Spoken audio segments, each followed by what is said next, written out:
semuanya? Sehat. Semangat? Semangat. Alhamdulillah. Ini bangku yang kosong siapa yang nggak masuk? Di belakang. Oh, Faisal. Apa keterangannya sakit? Izin. Kemana? Nganter ibunya. Oh iya, oke. Nah, baiklah anak-anak, seperti yang sudah Ibu katakan kemarin bahwa hari ini kita akan membuat kesepakatan atau keyakinan ke kelas. Oke.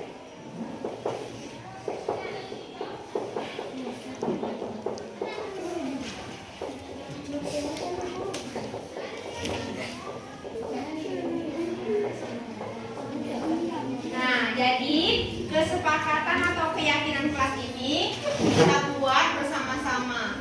Kalian tentu punya impian kan kelas seperti apa yang saya inginkan? Punya? Ya.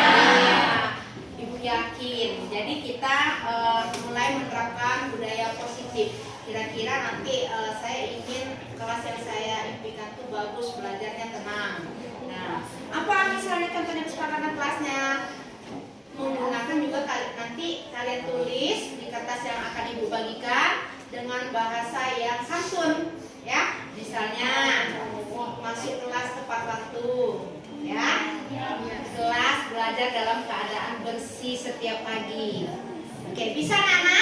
Bisa. Nah, alhamdulillah seperti itu. Jadi bisa kita laksanakan sekarang? Bisa. Setuju? Setuju. Oke, baiklah. Terima kasih.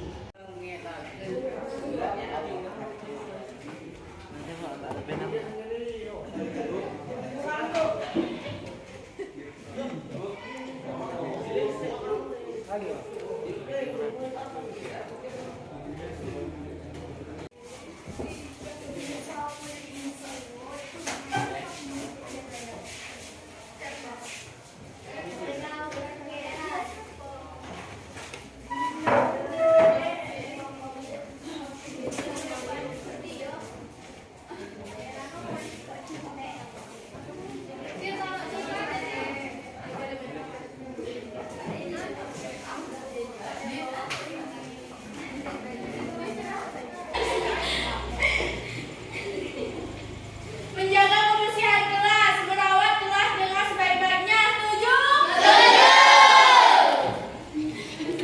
Bismillahirrahmanirrahim. Assalamualaikum warahmatullahi wabarakatuh. Waalaikumsalam. Alhamdulillahilladzi arsala rasulahu bil huda wa dinil haq liyuzhirahu 'ala dini kulli arsalahu basyiran wa nadhiran wa da'iyan ilallah. Asyhadu an la ilaha illallah wa asyhadu anna Muhammadan abduhu wa rasuluhu. Yang terhormat Ibu Kepala Sekolah atau yang mewakili para waka dan kakor di setiap jurusannya, guru BK, wali kelas, Bapak Ibu Dewan Guru yang berbahagia. Pertama-tama marilah kita panjatkan rasa syukur kita kehadirat Allah SWT yang telah memberikan kita kesempatan sehingga kita dapat berkumpul di ruangan ini dalam keadaan sehat walafiat. Selawat dan salam tak kita sanjungkan kepada Ibu kita Nabi besar Muhammad Sallallahu Alaihi Wasallam karena beliau sebagai sesuatu hasanah. Bapak Ibu yang saya hormati, pada kesempatan ini di sini saya perkenalkan, saya adalah calon penggerak angkatan 7 Kabupaten Seruna Provinsi Bengkulu dengan fasilitator Bapak Purwanto FPD dan pengajar praktik Ibu Suyanti FPDSI. Pada hari ini sengaja saya menentukan Bapak Ibu untuk melakukan pembahasan dari materi budaya positif yang sudah saya dapatkan dari pendidikan program guru penggerak yang nantinya mudah-mudahan budaya positif di sekolah ini bisa kita terapkan di sekolah kita sehingga sekolah kita ini semakin bagus dan baik. Bapak Ibu yang saya hormati, untuk menerapkan budaya positif itu ada 6 poin.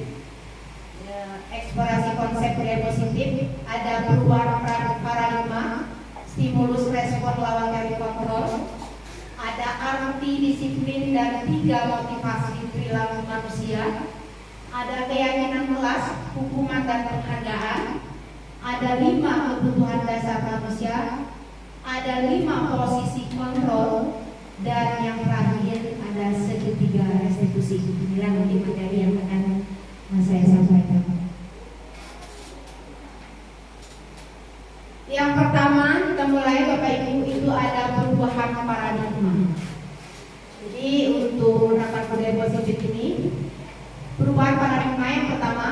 bila kita ingin membuat kemajuan perlahan, sedikit-sedikit ubahlah sikap atau perilaku Anda. Nah, memang Bapak Ibu kita itu tidak bisa secara spontan untuk merubah perilaku kita.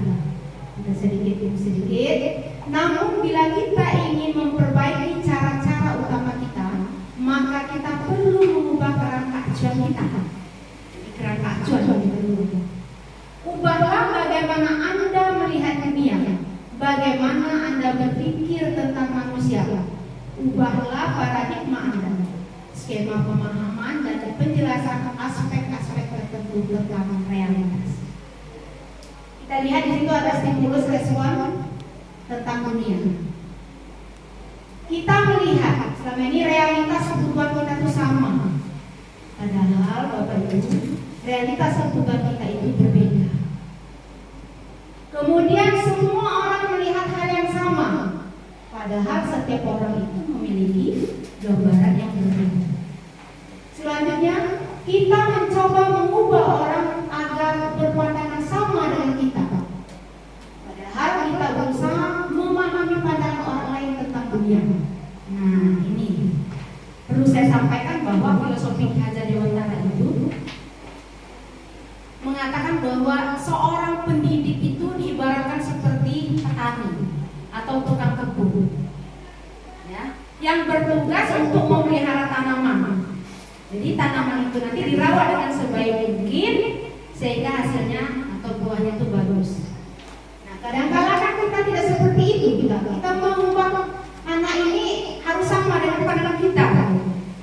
Agak kelainan sedikit kita katakan nakal.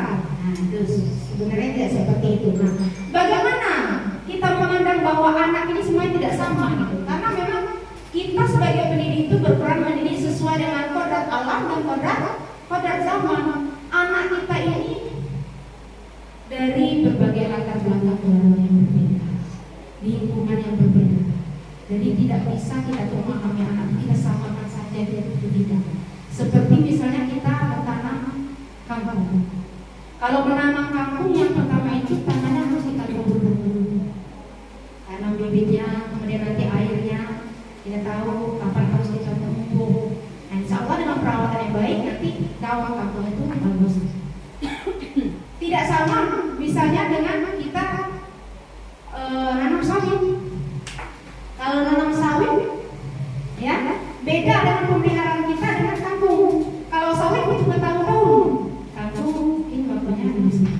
Sama dengan menanam bunga juga kita harus tahu.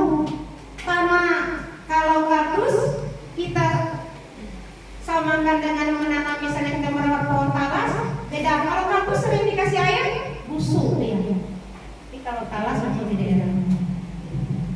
Kemudian orang lain perilaku buruk dilihat sebagai suatu kesalahan. Nah, ini gitu. Ini tadi yang katakan nyeleneh dikit anak tuh kelainan anaknya nakal. Ya kan? Sering seperti itu. Padahal semua perilaku itu mungkin kita juga. Kemudian orang lain bisa mengontrol saya. Padahal hanya Anda yang bisa mengontrol diri. Saya bisa mengontrol orang lain. Padahal Anda tidak bisa mengontrol orang lain. Pemaksaan ada pada saat menunjukkan kegagalan. Padahal kolaborasi dan konsensus menciptakan pilihan baru. Jadi kita jangan suka memaksa, ya. Kita harus berkolaborasi. Selanjutnya,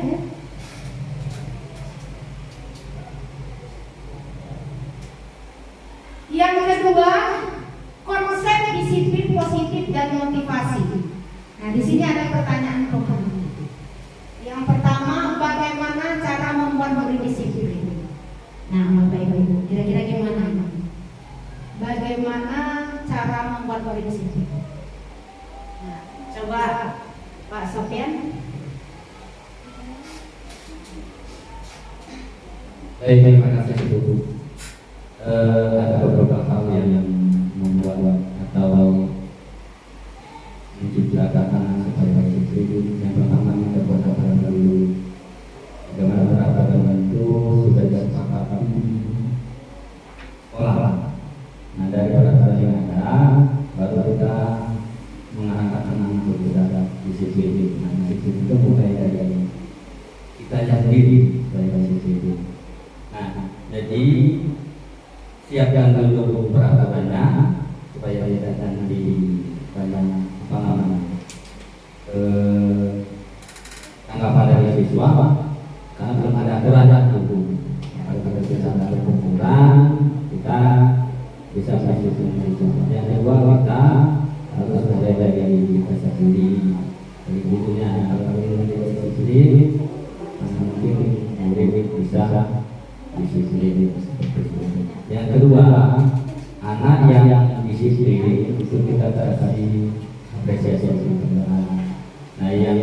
tidak disiplin kata-kata sesuai dengan kata-kata yang berbeda. Mungkin itu yang bisa saya sampaikan. Terima kasih. Assalamualaikum warahmatullahi wabarakatuh. Waalaikumsalam warahmatullahi wabarakatuh. Bagus sekali Pak Sofyan ya. Artinya memang kita harus disiplin mulai dari dalam diri dulu ya Pak ya. Itu. Nah, kita sebagai seorang guru bagaimana kita bisa disiplin dulu, baru nanti mendisiplinkan anak-anak ataupun mungkin dari tauladan kita sendiri akan anak-anak kita. Ya. Kemudian siapakah yang bisa mendisiplinkan murid?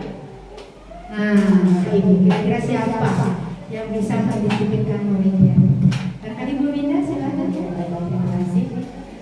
Assalamualaikum warahmatullahi wabarakatuh. Sesuai dengan ada pertanyaan tadi, siapa yang bisa mendisiplinkan murid? Dan tentu tadi yang bisa mendisiplinkan murid itu kembali lagi ke murid sendiri dengan syarat kita sebagai guru juga memberikan contoh. Tadi seperti kata Pak Sofyan, apabila sudah ada aturan, maka insya Allah murid itu bisa disiplin dengan ada aturan itu dan kembali ke siswa memberikan sebuah apresiasi. Itu saja. Terima kasih. Ya, terima kasih. Mungkin ada Bapak Ibu lain? Ya, silakan Pak. Baik, terima kasih. Sedikit saja menambahkan kepada Ibu Lina tadi menurut tanggapan saya tadi semua stakeholder yang ada di sekolah ini wajib juga ada dari sisi guru, dari guru, dari sisi pendidik ada dari mulai satpam ataupun tenaga usaha dan satunya tidak lupa kita jaga itu peran dari orang tua siswa itu sendiri karena bersama dari sekolah dan pihak orang tua itu sangat menjaga terkait masalah kedisiplinan. Terima kasih. Assalamualaikum warahmatullahi wabarakatuh. Iya, terima kasih Pak Dedi. Ya, jadi ini menyambung dengan pertanyaan ketiga ya. Apakah guru yang bisa mendisiplinkan murid atau kepala sekolah atau orang tua murid atau murid itu sendiri? Jadi sudah saya jawab mungkin ya. Itu semuanya berawal dari motivasi dalam diri kita. Siswa termotivasi kesadaran dalam diri, disiplin, begitu pun guru dan stakeholder. Ya, silakan selanjutnya Pak. Nah, kita lihat di sini makna kata disiplin. Ketika mendengar kata disiplin, apa yang terbayang di benak Anda? Apa yang terlintas di pikiran Anda? Kebanyakan orang akan menghubungkan kata disiplin dengan kata tertib, teratur, dan kepatuhan pada peraturan. Kata disiplin juga sering dihubungkan dengan hukuman, padahal itu sungguh berbeda. Karena belajar tentang disiplin positif tidak harus dengan memberi hukum.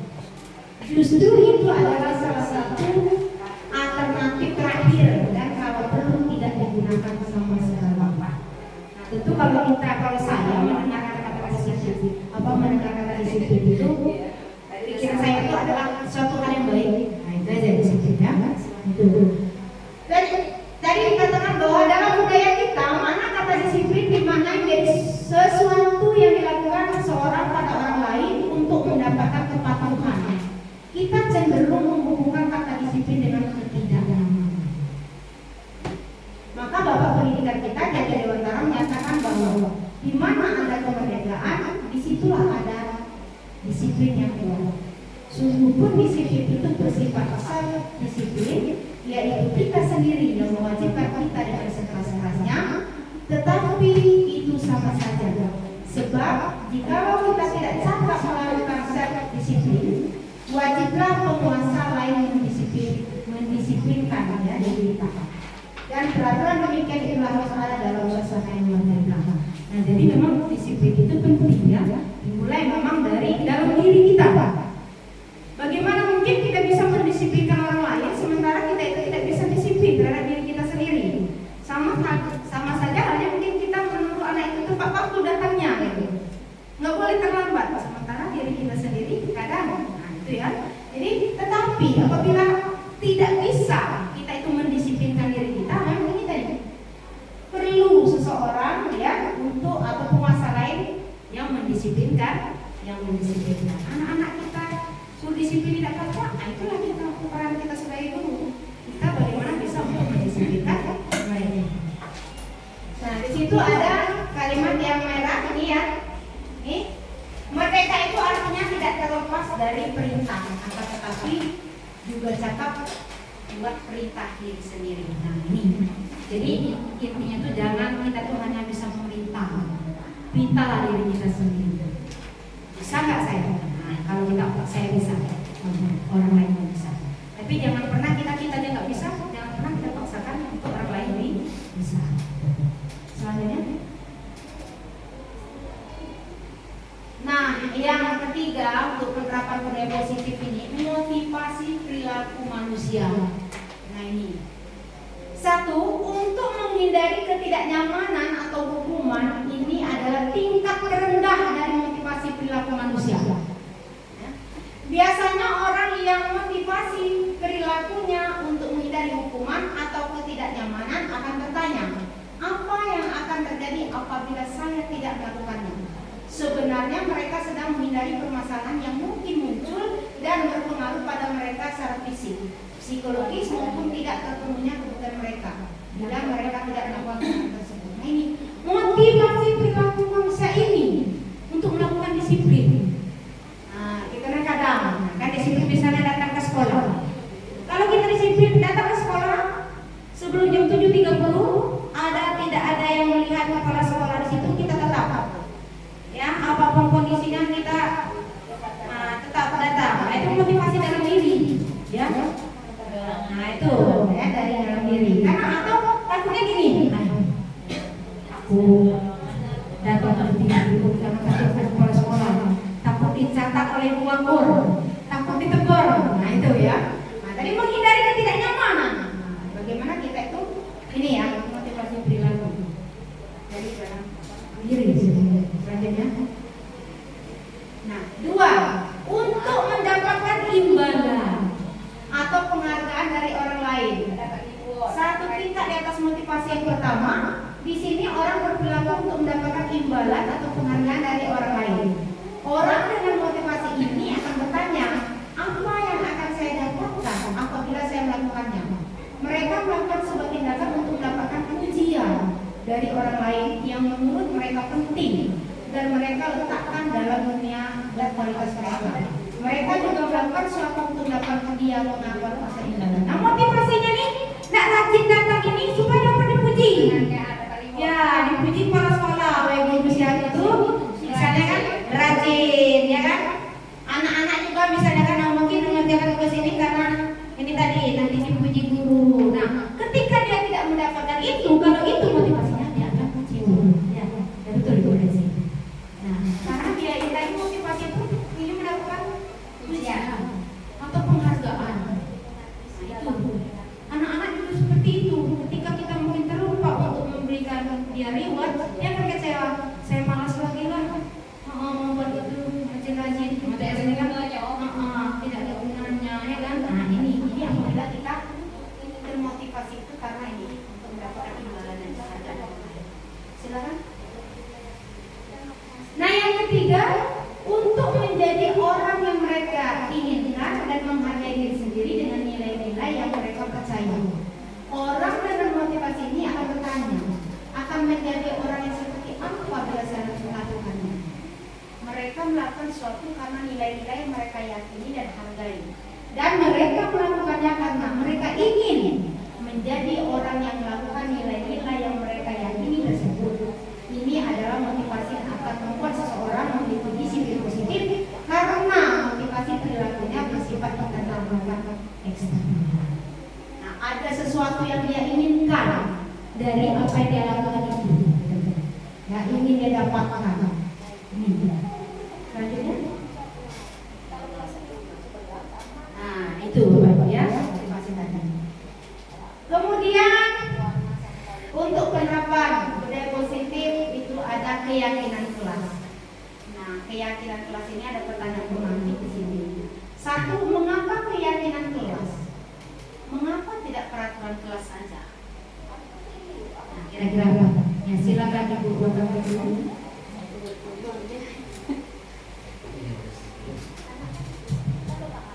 Terima kasih. Assalamualaikum warahmatullahi wabarakatuh. Mengenai pertanyaan mengapa keyakinan kelas dan tidak peraturan kelas. Kalau menurut saya, kalau keyakinan kelas itu otomatis membuatnya warga kelas. Itu kesepakatan membuat keyakinan kelas dilibatkan seluruh warga kelas, termasuk kelas dan siswa yang ada di kelas tersebut. Kalau peraturan biasanya itu dibuat orang-orang tertentu dan itu mungkin belum bisa diterima oleh seluruh warga kelas. Itu menurut saya. Iya, bagus. Ada mungkin Bapak Ibu ada yang mau bertanya? Ya. Boleh bertanya? Mengapa kesepakatan kelas? Kenapa tidak peraturan kelas? Ya. Sambungan dengan tadi ya, keyakinan kelas itu sudah dari keyakinan keluarga, melibatkan keluarga dan peraturan kelas saja Itu biasanya melibatkan beberapa orang. Ya, sifatnya global. bisa jadi itu keseluruhannya ada. Ya kan? Ada mau tambahan? Ya, silakan. Terima kasih Bu Mei. Silakan Pak Dewi. Izin menambahkan yang terkait dengan peraturan. Namun peraturan itu kan mungkin sifatnya adalah mengikat. Peraturan mengikat dan namanya peraturan itu yang membuat mungkin tidak semua yang ada di situ. Tapi ketika keyakinan itu mungkin sepakatan bersama. Seperti itu. Iya, benar ya Bu. Kalau keyakinan kelas itu memang warga kelas itu terlibat, dia membuat keyakinan kelas. Mereka sendiri yang membuat. Dengan harapan kalau kita sendiri yang buat, sedikit nanti kalau perlu melakukan pelanggarannya. Beda kalau peraturan kelas, misalnya peraturan kelas ini bisa saja tadi beberapa orang yang buat, artinya kan tidak melibatkan semua. Nah yang kedua, mengapa adanya keyakinan kelas itu penting untuk terbentuknya sebuah budaya yang positif? Bagaimana? Ini udah dicapai ini.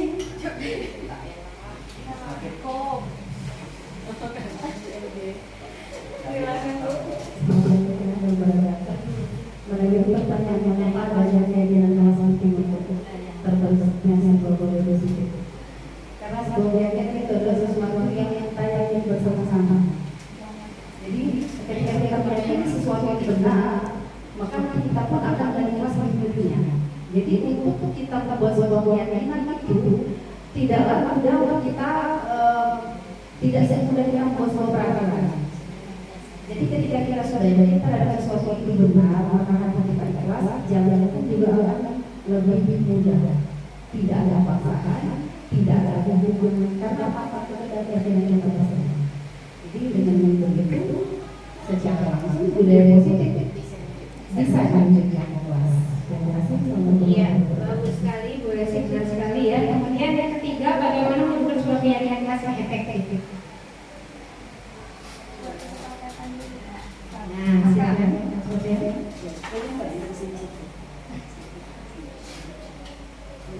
Baik. Untuk keyakinan kelas sebenarnya sama dengan kelas. Nah, bagaimana mewujudkan keyakinan kelas itu sendiri?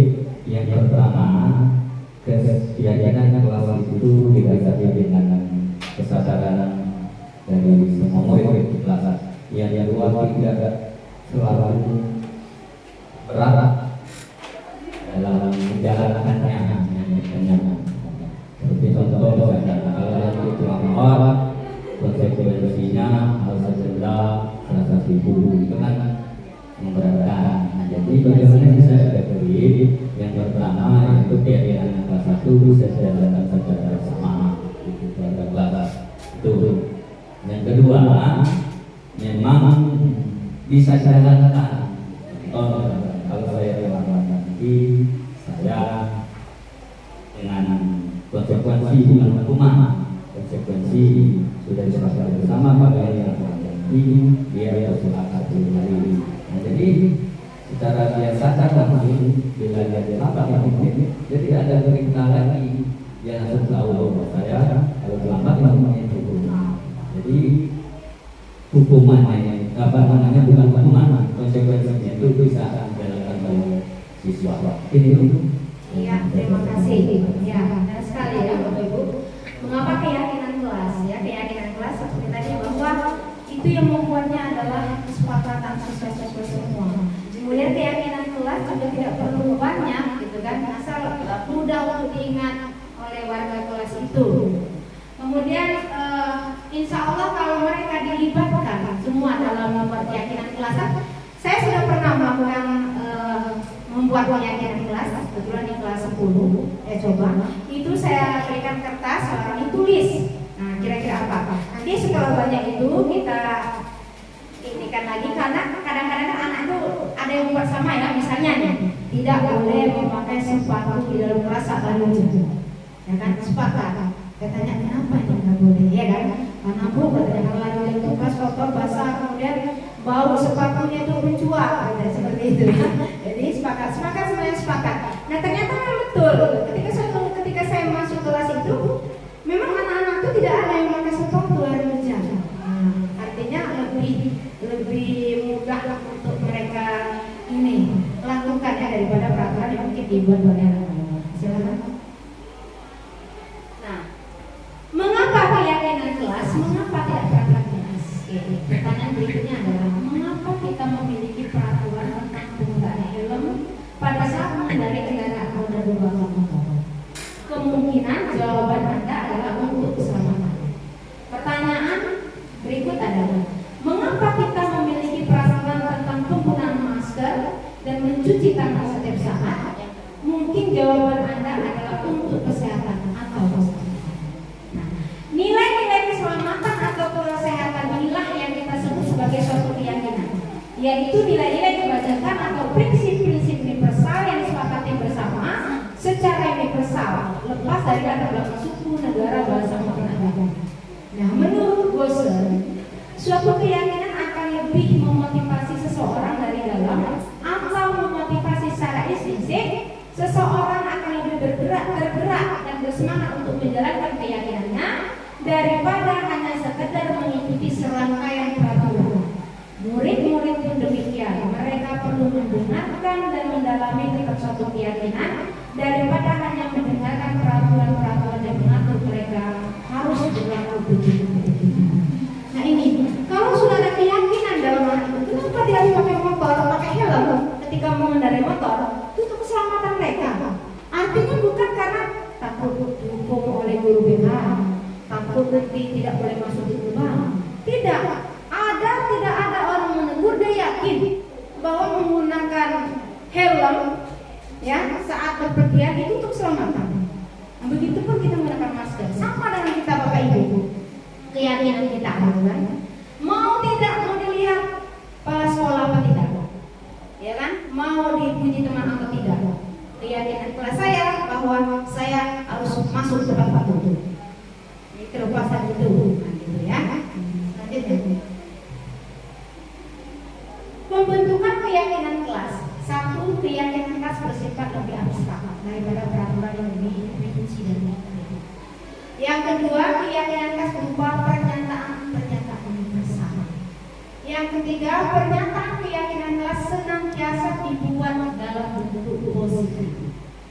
Nah, ini bentuk positif. Itu pun kalimat yang kita gunakan, yang menggunakan kata jangan membuang sampah sembarangan. Nah, ini ya. Dalam kalimat positif dan selalu membuang sampah. Yang keempat, keyakinan kelas hendaknya tidak terlalu banyak, ya, sehingga mudah diingat. Yang seperti saya sampaikan tadi. Karena walaupun anak berbagi 3 buku, kalau dia nulis 2 saja benar-benar buku, itu susah diingat. Jadi nanti kita pilih yang terbanyak, ya kan, supaya mudah diingat. Kemudian keenam, semua warga kelas hendaknya berkontribusi dalam pembentukan keyakinan kelas lewat kegiatan curang pendapat. Nah, ini kita lakukan ya. Kemudian bersedia meninjau kembali keyakinan kelas dari waktu ke waktu. Selanjutnya, oke, ini prosedur pembentukan keyakinan kelas. Barangkali mungkin Bapak Ibu jadi penggerak yang sudah lampau sudah membuat. Yang pertama, mempersilakan murid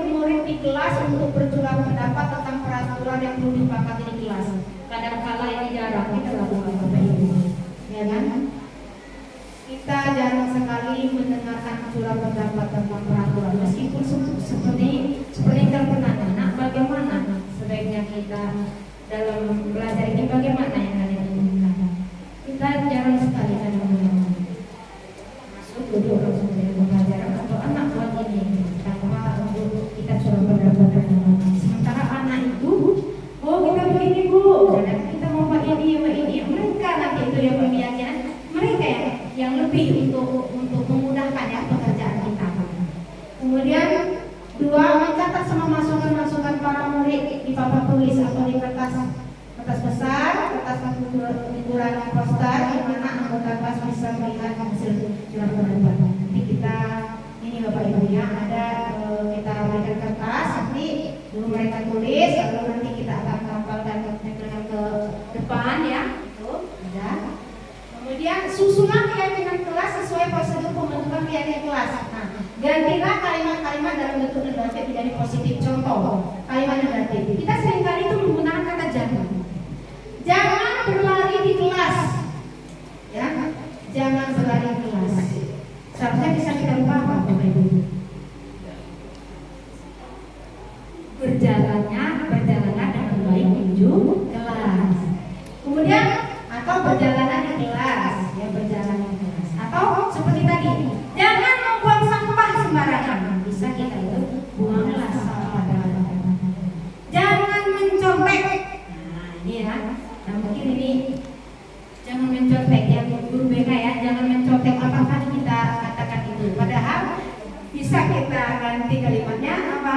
Jujur itu hebat. Ya, seperti itu. Jadi bagaimana Bapak Ibu kita bisa menghindari penggunaan kata jangan. Kemudian tinjau kembali daftar curah pendapat yang sudah dicatat. Anda mungkin akan mendapati bahwa pernyataan yang ditulis di sana masih banyak yang berupa peraturan-peraturan. Selanjutnya ajak murid-murid untuk menemukan nilai kebaikan atau keyakinan yang menjadi inti dari peraturan tersebut. Contoh, berjalan di kelas, dengarkan guru, datanglah tepat waktu. Ya, bisa apa ini disarikan menjadi satu keyakinan, yaitu keyakinan untuk saling menghormati atau nilai kebaikan hormat. Keyakinan inilah yang dijadikan daftar untuk disepakati. Kegiatan ini juga merupakan peralihan dari bentuk peraturan ke keyakinan. Jadi jangan lagi bentuk peraturan ya, kita jadikan keyakinan. Nomor 5, tinjau ulang keyakinan kelas secara bersama-sama. Seharusnya setelah beberapa peraturan telah disatukan menjadi beberapa keyakinan, maka jumlah pernyataan keyakinan akan berkurang. Sebaiknya keyakinan kelas tidak terlalu banyak, bisa berkisar antara 3 atau 7 prinsip keyakinan. Bila mana terlalu banyak, maka warga kelas akan sulit. Misalkan satu kelas 36 kita di Bapak Ibu, kan kita kasih kertas tuh satu-satu. Silakan mereka buat, ada yang nulis 1, ada yang nulis 2, 3, kan banyak itu. Nah, jadi nanti dari semua itu kita tempel, kita sepakati. Ternyata 10 orang misalnya menulis sama satu, tidak boleh terlambat. Kan kita ambil, ya kan? Dari kita sortir ibaratnya gitu. Jangan karena yang penting nanti misalnya ada 10 poin dan itu yang mudah diingat. Kalau 36 kali 2 susah nanti, atau sampai 20 ya kan? Jadi kita bisa meninjau. Kemudian yang keenam, setelah keyakinan kelas selesai dibuat, maka semua warga kelas dipersilakan menilai ulang dan menyetujuinya dengan menandatangani keyakinan tersebut, termasuk guru semua. Kalau saya Bapak Ibu, saya suruh bacakan, misalnya di kelas tidak boleh makan saat guru menahan pelajaran. Setuju? Setuju. Kebetulan tadi belum ada, oke, ambil 1. Di kelas tidak boleh membuka HP tanpa perintah dari guru. Setuju ini? Setuju. Oke, ambil 1. Nah, seperti itu.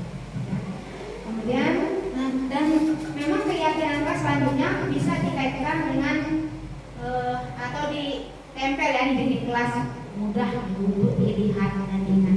Maka ketika nanti ada anak yang melanggar keyakinan kelas, dia bersadar. Apapun misalnya kita kasih sanksi ya, dia tahu bahwa dia melanggar keyakinan kelas gitu. Ya, bahwa di situ dia mungkin makan saat guru menjelaskan pelajaran. Nah, dia tahu konsekuensi yang harus diperhatikan. Oke, nah ini Ini contoh keyakinan kelas. Keyakinan kelas 1. Nah, ini. Setiap anggota kelas perlu belajar. Setiap anggota kelas perlu senang. Setiap anggota kelas perlu melakukan tugas. Setiap anggota kelas perlu saling menghargai. Ini contohnya ya. Setiap anggota kelas perlu merasa aman. Dengan keyakinan kelas 5 berbeda.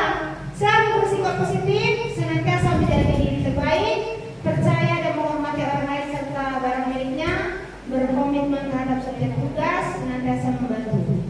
Keyakinan kelas 7 berbeda. Hormat, kami meyakini bahwa sangat penting untuk menghormati semua orang dan barang milik orang lain. Jadi nanti di kelas itu dia sadar bahwa antara teman satu teman lain harus saling menghargai, mungkin ada perlu agama lain, ya.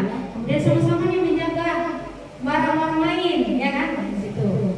Kemudian bekerja, kami meyakini bahwa sangat penting untuk mengerjakan segala pekerjaan atau mengikuti kegiatan yang telah ditugaskan.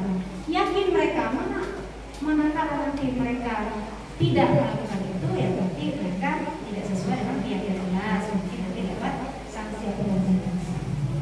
Selanjutnya, nah ini contoh hasil surat pendapat unggulan murid-muridnya. Nih Bapak Ibu, tugas saya guru, tugas kamu murid kelas 4-8. Guru tugasnya mengajar, mendidik, ya. Murid tugasnya belajar, mencoba. Kemudian guru tugasnya menjawab pertanyaan, murid menghasilkan yang terbaik dari diri, memberi nilai, murid bertanya jika tidak paham. Guru mengatur kelas, menegakkan peraturan kelas atau sekolah, menjalankan keyakinan kelas, peduli terhadap semua murid. Murid juga itu mengikuti peraturan, menjalankan keyakinan kelas, mendengarkan, memeriksa tugas murid. Tugas guru tugasnya bukan menyakiti atau disakiti, memaksa kamu untuk belajar, merapikan barang-barang murid, menyiapkan makanan atau barang-barang alat tulis.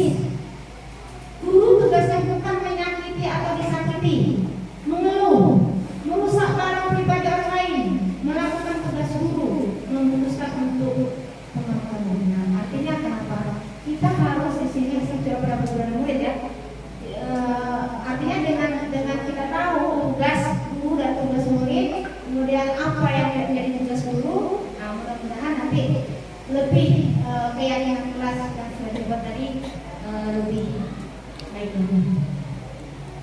Kemudian dalam menjalankan peraturan ataupun keyakinan kelas, bila mana ada sesuatu pelanggaran, tentunya sesuatu harus terjadi. Untuk itu kita perlu meninjau ulang penerapan penegakan peraturan atau keyakinan kelas kita selama ini. Penerapan terhadap suatu pelanggaran bisa dalam bentuk hukuman atau sanksi atau berupa restitusi. Namun sebelum kita melangkah kepada penerapan restitusi, kita perlu bertanya, adakah perbedaan antara hukuman dan sanksi? Bila sama, di mana persamaannya? Bila berbeda, bagaimana perbedaannya? Nih, perlu ditambahkan bahwa bentuk sanksi atau lingkungan pendidikan untuk lingkungan pendidikan disesuaikan menjadi konsekuensi. Pemahaman konsekuensi adalah bahwa dalam setiap tindakan atau perbuatan pasti akan berkonsekuensi, baik atau kurang. Di bawah ini akan ditunjukkan bagan perbedaan hukuman dan konsekuensi serta restitusi. Nah, jadi nanti itu ya Bapak Ibu, kita akan lihat nanti di sini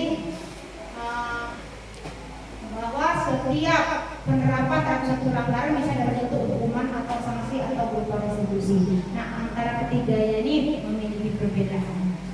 Silakan Pak. Nah, ini kita lihat hukuman. Hukuman itu sesuatu yang menyakitkan, harus terjadi. Kita tuh seringnya itu menghukum. Tidak. Setiap orang yang melakukan kesalahan itu tuh puas kalau belum memberikan hukuman. Kemudian tidak nyaman untuk murid atau anak untuk jangka waktu panjang. Nah ini, ya. Tidak nyaman itu kenapa hukuman?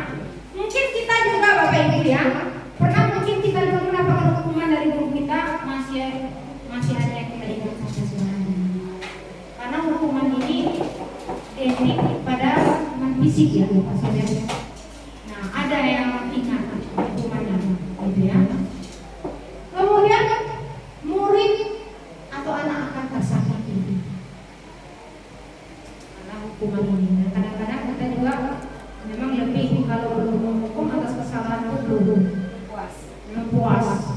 Ya, padahal berlaku hanya pada sebuah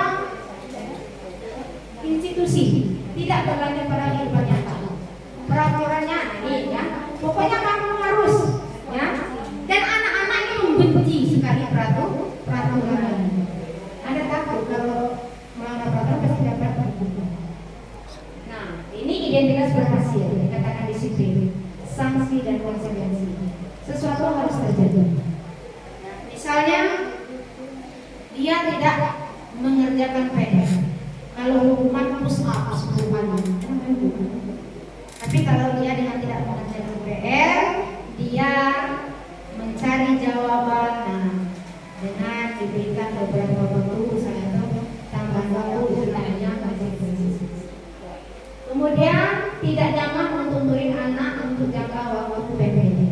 Setelah nanti saat itu aja ya, setelah dia melakukan tanggung jawabnya, sanksinya tadi udah lepas ya, tenang. Tapi kalau hukuman tidak, dicubit hari ini sampai nanti dia besar itu masih gini. Ya. Kalau sanksi tidak, mungkin dia capek waktu itu aja karena dapat tambahan tugas, misalnya mencari jawaban soal ini tadi sampai selesai. Tapi setelah itu selesai. Kemudian korban bisa diabaikan. Murid anak dibuat tidak nyaman. Penguatan hanya bertahan dalam jangka waktu pendek. Memerlukan monitoring dan supervisi terus-menerus dari dulu. Konsekuensi ya. Membantu penerapan mengikuti peraturan dalam masyarakat. Kemudian restitusi. Ini restitusi itu lebih jelasnya nanti ada di terakhir slide ini. Restitusi itu merupakan pilihan. Menguatkan untuk murid atau anak dalam jangka waktu panjang. Dia tahu kesalahannya itu apa dan apa yang harus dia perbaiki. Dia tahu kesalahannya itu dulu. Kemudian korban mendapatkan janji. Murid anak mendapatkan penguatan. Ya. Penguatan tadi misalnya setelah dia mengaku kesalahannya, solusinya apa ya kita berikan. Depannya jangan diulang, ya. Kemudian murid belajar bertanggung jawab untuk perilakunya. Dia bertanggung jawab apabila dia tahu sadar akan kesalahannya. Ya. Kadang jangan sampai anak itu melakukan kesalahan, tapi dia itu apa ya, dengan hukuman yang kita berikan, dia tuh bertanya jamnya dia malah nggak sadar kesalahan itu bersalah. Karena kita pun tidak menyadarkannya. Yang kita tahu adalah hukuman atas anak yang bersalah. Nah, kemudian apa yang kamu yakini? Ya, ketika anak nanti ada restitusi itu melakukan kesalahan, kita tanyakan, ya mengapa kamu terlambat? Keyakinan apa yang kamu melanggar? Keyakinan yang saya langgar adalah bahwa kita itu masuk harus tepat waktu. Kemudian apa yang bisa kamu lakukan untuk memperbaiki masalah ini? Gitu, ya. Kenapa kamu terlambat? Oh, karena saya mau usia kamu. Apa selanjutnya? Saya tidak akan mengulangi lagi seperti itu. Jangan tidak sempat kita tanyakan kepada anak itu. Yang tahu kita kamu bersalah, hukumannya seperti ini. Kalau kamu tidak melakukannya, berarti kamu tidak berjawab. Itu yang berpengaruh. Nah, hal yang negatif. Nah, ini tadi yang saya katakan. Awas kalau dilakukan lagi ya nanti. Awas. Kita sering sekali. Anak terlambat misalnya hukum. Anak terlambat. Jangan terlambat. Besok awas kalau kamu terlambat lagi. Nah, itu tidak seperti itu di budaya positif itu. Nah, kita harus tanyakan dulu. Nah, mengapa kamu terlambat? Ya kan? Mengapa kamu terlambat? Keyakinan kelas apa yang sudah kamu langgar? Supaya anakku sadar, saya ini melanggar, kita tidak boleh terlambat masuk jam 3:30. Kemudian mode paksaan ini kalau lebih begini, memaksa, mendorong menyalahkan diri, ya. Kemudian murid atau anak belajar menyembunyikan kesalahannya. Akhirnya kenapa? Karena anak lebih tahu dia bersalah dan hukum, akhirnya dia berbohong. Itu tidak maksudnya. Berbohong dia takut ya. Kalau aku jujur sama ibu itu ya, aku akan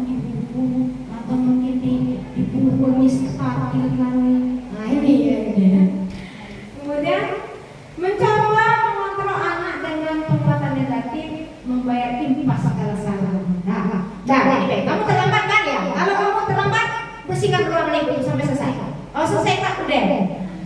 Ini ada seperti itu ya Bapak Ibu. Kemudian dan kalau ada murid marah, merasa bersalah dan diri mengasihkan diri, ada yang marah. Ya, jadi bukannya sadar dia udah salah, dia minta pada kita.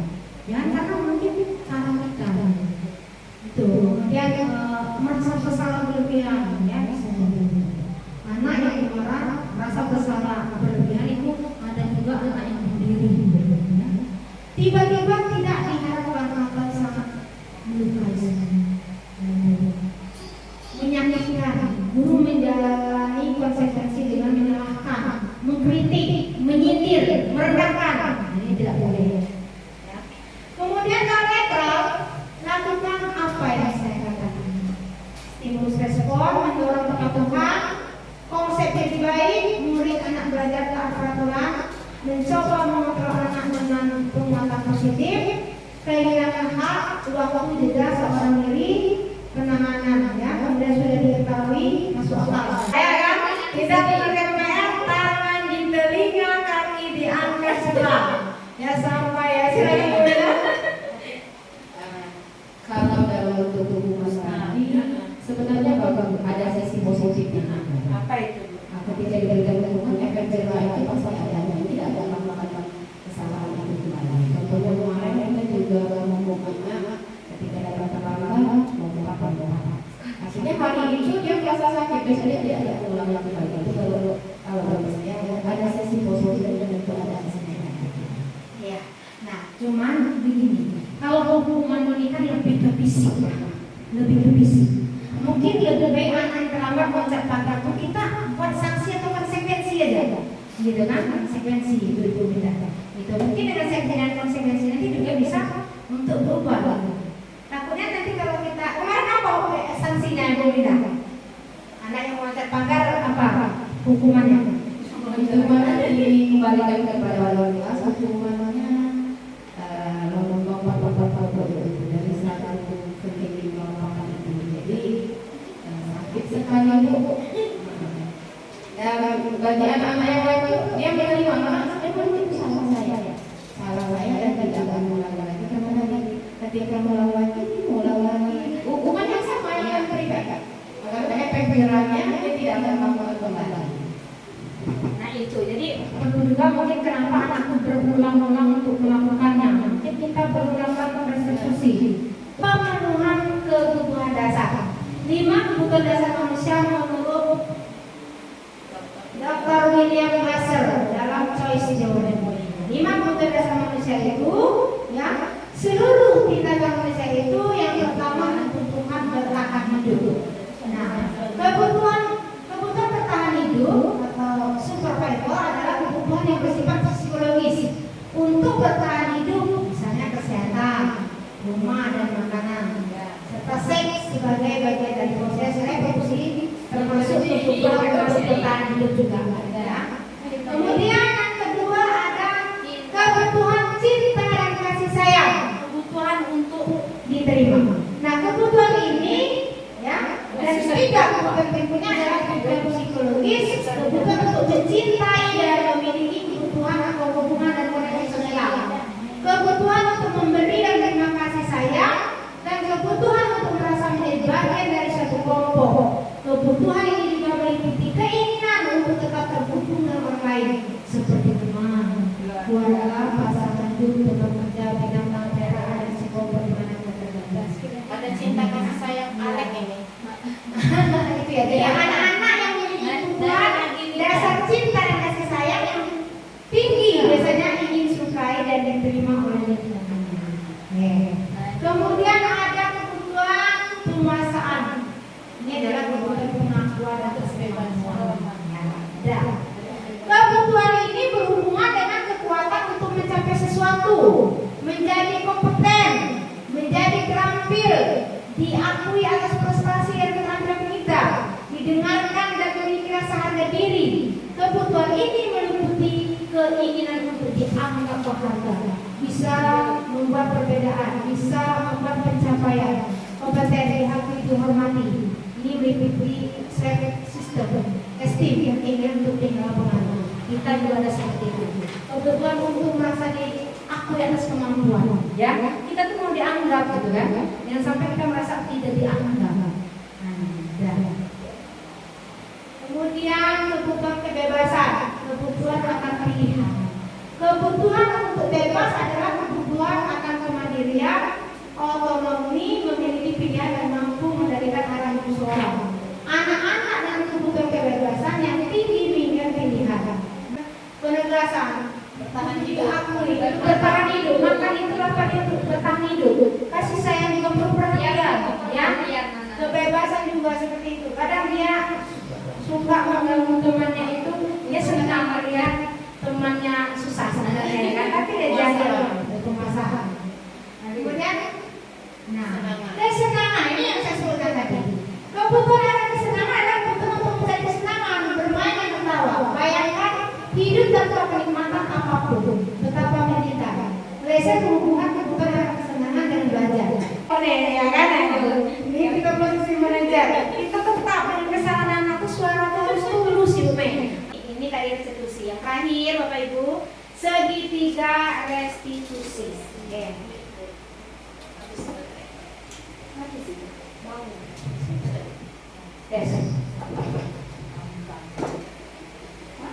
Oke, segitiga restitusi. Restitusi sebuah cara menanamkan disiplin positif pada murid. Ya.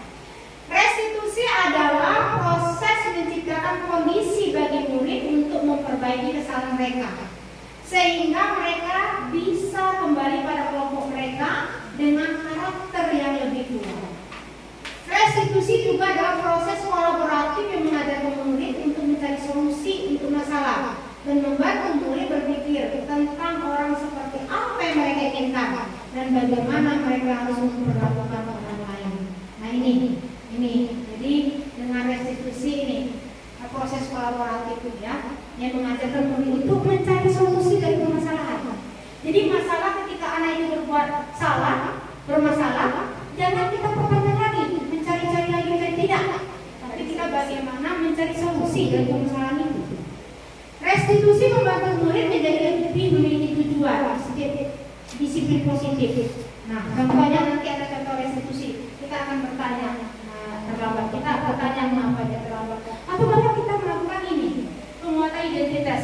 Misalnya, ketika kita manggil anak itu kadang-kadang dia penuh ketakutan dengan kesalahan karena di mindset itu sering pasti akan dimarahin ibu.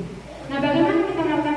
Nah, ya kan, kamu panggil tidak bisa merasa bersalah karena setiap orang itu pernah melakukan kesalahan. Ibu juga pernah melakukan kesalahan. Ini untuk menetralisir rasa ketakutan yang tadi gitu. Ya, kemudian kita tanyakan kenapa terlambat. Ya, keyakinan Mas apa yang sudah kita langgar. Nah, seperti itu ya. Nah, ini lihat. Ketika strategi tersebut dipresentasikan dalam 3 sesi ketiga restitusi, langkah-langkah itu tidak harus dilakukan satu-satu. Banyak guru yang sudah menggunakannya dalam berbagai versi menurut gaya mereka masing-masing, bahkan tanpa mengetahui tentang teori restitusi. Coba kita lihat sini. Yang pertama, ya kan, menstabilkan identitas. Ini kan kita baca. Setiap orang itu pernah melakukan kesalahan. Ibu juga bersalah. Misalnya seperti Petri, ibu juga pernah melakukan kesalahan. Nah, ini kita beri penguatan dulu ya kan? Nah, ini namanya menstabilkan identitas. Kan kalau anak kita panggil, anak kita kita ada seperti itu kan? Kalau bapak kepala sekolahnya pasti kita marah, apalagi masuk marah. Tapi kalau kita ada ikutin gaya berlanggar, enggak apa-apa, ya kan? Jadi kan akan bisa pikir nanti seperti itu ya. Kamu bukan satu-satunya orang yang pernah melakukan saat ini loh. Seperti itu ya. Kamu tentu punya alasan mengapa melakukan itu. Atau bisa dikatakan,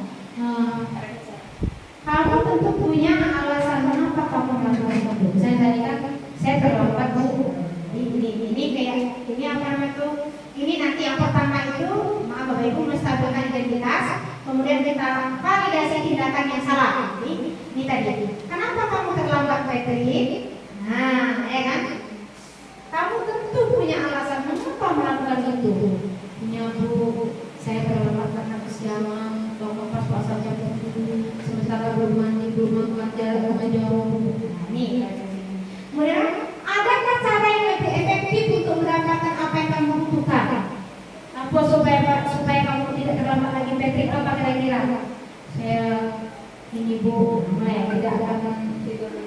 ya lebih awal waktu saya itu jam bengkel Bu, saya kan supaya bisa mengingat saya ini ya kalau kita apa nanti kita tanya lagi kira-kira apa supaya konten ulangnya lagi. Kemudian dari kita berikan penguatan ya penguatan betul sekali. Kalau kamu ingin menjadi orang yang disiplin, kamu menjadi orang yang berlaku harus menghidupkan malam. Mudah-mudahan kamu tidak akan terlambat. Kemudian kita ya sudah melakukan kesalahan, sudah bertanggung jawab, sudah tahu kesalahannya di mana, kita beri penguatan untuk berbaik. Demikianlah Bapak Ibu yang dapat saya sampaikan tentang budaya positif. Nah, kira-kira dari penyampaian saya tadi ada Bapak Ibu mungkin bisa tidak budaya positif ini kita terapkan di sekolah? Insya Allah bisa. Nah, kira-kira apa kesulitan-kesulitannya nanti Bapak Ibu jika kita ingin menerapkannya di sekolah kita? Apa kira-kira yang terbayang kesulitan dari penerapan budaya positif ini ada tidak? Silakan Ibu Mega. Ya, terima kasih Bu Nelly. Kalau menurut saya si proses ini yang menjadi kendala itu karena hal sesuatu yang permulaan itu kan biasanya hal yang baru itu kita memulainya itu dari segi pendahuluannya itu yang ada hambatan. Misalnya pemahaman dulu antara guru dengan siswa apa saja yang mau kita lakukan untuk melakukan hal yang positif itu. Saya kira juga itu. Tapi untuk melanjutkan kegiatan berikutnya saya rasa kan ada masalah. Karena ini sesuatu yang baru ya, mendapat sesuatu yang baru tentu ada tantangan, kesulitan. Mungkin ini tadi salah satunya juga ada kesulitan untuk lebih menimbulkan motivasi dalam diri ya Bu Winda. Bagaimana menurut itu bisa penerapan budaya positif ini terkait dengan motivasi Bu?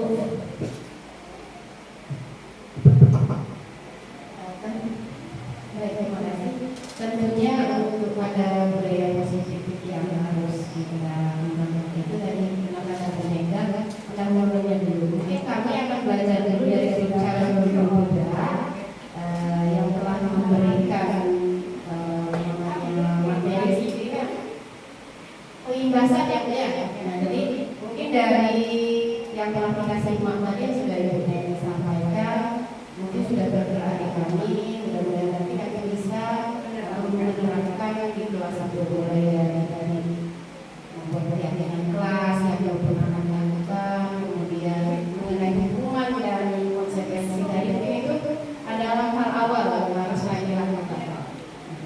Jadi mudah-mudahan nanti ya insya Allah akan kami lakukan apa yang sudah disampaikan. Demikianlah Ibu materi yang bisa saya sampaikan untuk saat ini. Saya adalah bagaimana saya penggerak bisa bergerak, tergerak, bergerak dan menggerakkan. Mari sama-sama kita menerapkan budaya positif ini. Mudah-mudahan sekolah kita bisa menjadi sekolah yang lebih baik lagi.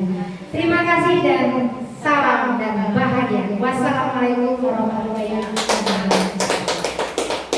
Assalamualaikum warahmatullahi wabarakatuh. Saya Ibu Indah Mayasari dari SMK Negeri 3 Seluma ingin menyampaikan terkait dengan penyampaian pengimbasan budaya positif dari calon guru penggerak angkatan ke-7 Ibu Nelly Fitriani MPD. Kalau menurut saya itu banyak sekali manfaatnya dan alhamdulillah saya pun sudah menerapkan semenjak beliau menyampaikan yang setelah disampaikan oleh beliau. Mudah-mudahan harapan saya ke depan sekolah kami pun SMK Negeri 3 Seluma menjadi lebih baik lagi dan budaya-budaya positif yang telah diberikan kepada kami itu sudah bisa diterapkan. Terima kasih. Assalamualaikum warahmatullahi wabarakatuh.